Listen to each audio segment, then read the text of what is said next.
Good morning.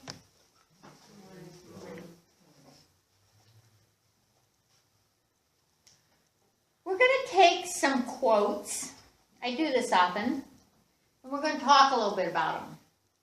And one of them is, when the pain is no longer necessary, the healing begins. When there's no rewards for feeling sorry for yourself, when there's no rewards for whatever pain you're going through, then you change your ways. Jesus came to show us a new way so that the healing could begin. And you'll never change your life until you change something you do daily. The most spiritual thing that we do is our daily routine. Set up your daily routine in the good times so that when the bad times come, it'll get you from one day to the next.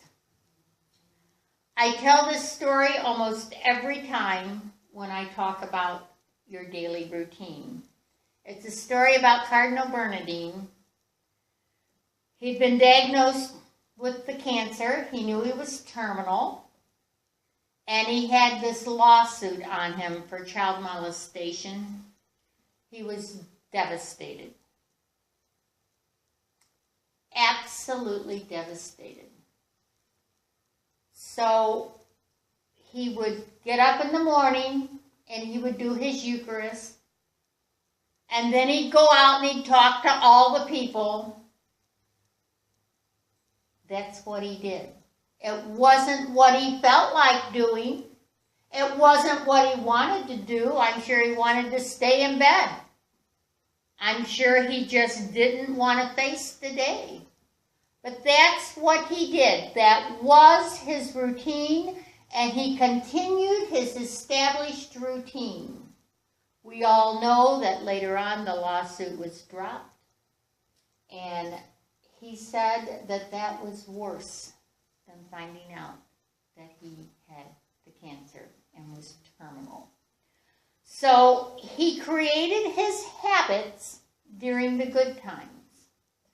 And day by day, they got him through the bad times. That's what you and I need to do. Jesus created his habits, and he followed through with them no matter what his day brought to him. What you hear repeatedly, you will eventually believe. Teachers know this. That's why they review, and they review with their students. That's why we review things that we have learned. We think of different ways to share them with you. But what we hear repeatedly, we will eventually believe. What happens in your mind will happen in time. Mind management is your first priority. The only thing you can change are your thoughts. That's it. Change your thoughts and something will happen. Because once you change your thoughts, your behavior changes, your heart changes, but it all starts with your thoughts. Jesus knew that. He knew that mind management was the priority. Naming things demystifies them. We name things so that we can be familiar with processes, or we can be familiar with items. Sometimes you'll come across people who want to act as if God is mysterious. The angels are mysterious. I've actually sat in classes where somebody has taught that there's this angel here, archangel, or whatever she was teaching, and then there's an angel over here, and one stands here, and they all have. I got so confused, I just didn't know. The other thing that we hear often is Well, the one that communicates with me is Archangel Michael or whoever. I'm going to tell you what, when I have a problem and the Spirit helps me out, I don't say, what's your name? What kind of position did you have here on earth? If you've got a solution for me and it looks like it's going to work, I'm taking it. That's what I'm doing because I'm stuck. So generally we have good reason. We try to use some scientific balance, and we try to use the Bible as our textbook and combine these things to give examples on how Jesus lived his life and moved the people. He didn't move them by being mysterious. If you cannot change the very fabric of your thoughts, you will never be able to change your reality. That's the truth. Healing starts in the mind. The greatest healing that you and I do is when somebody comes to you and they leave, they feel better than when they came. That's a great healing. That's a healing of the mind. It took me many, many years to understand that simple concept. Jesus healed the minds and the bodies of individuals. When we do things for others, the things that they should be doing themselves, then we both stay stuck. Mama will teach you how to tie your shoes when you're little. Once you learn how to tie your shoes, Mama doesn't tie your shoes anymore because now you're responsible enough to tie your own shoes. Jesus taught.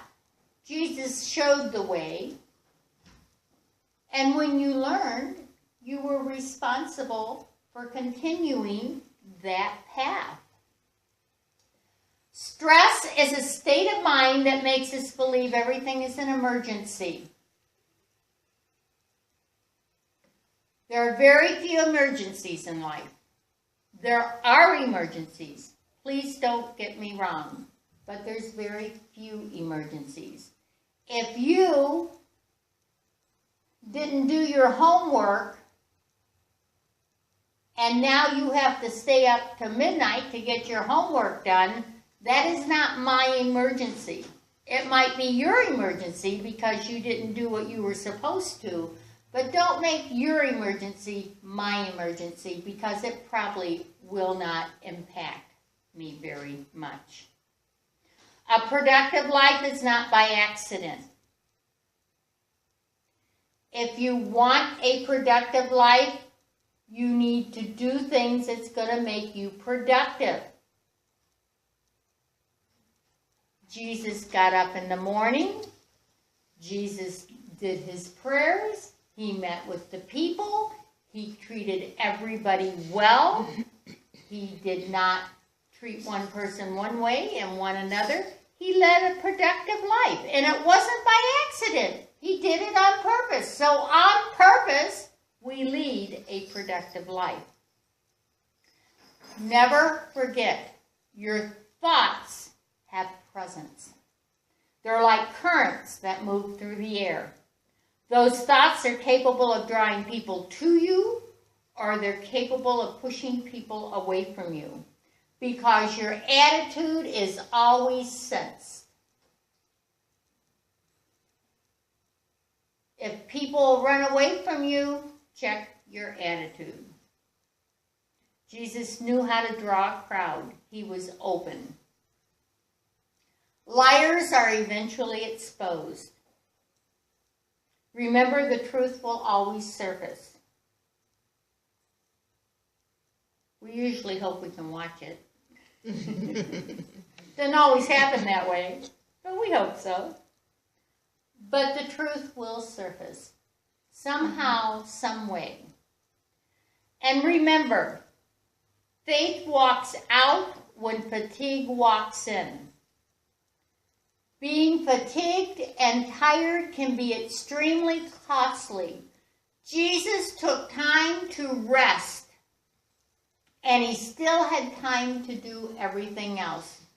There's nowhere in the Bible I have read that Jesus had to wait until tomorrow to heal somebody because it was 5 o'clock and time to go home. Or he had to meditate. Jesus took time to rest. He communed with his Father. And he had time for the people. A tired man, a tired mind will rarely make a good decision. And one bad decision can create countless tragedies. We've seen it in accidents over and over again where the driver was tired, where he had driven too long. So take time to rest. If Jesus could take time to rest, and he was probably the busiest person we'll ever read about, you and I certainly can take time to rest. Resting is a time to repair. It's not a loss of productivity.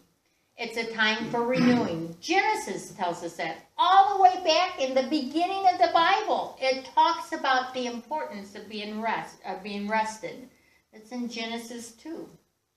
It helps you release your potential. Rebuilding yourself requires your attention. Planning is always the starting point for any dream or goal that you possess. Have an idea.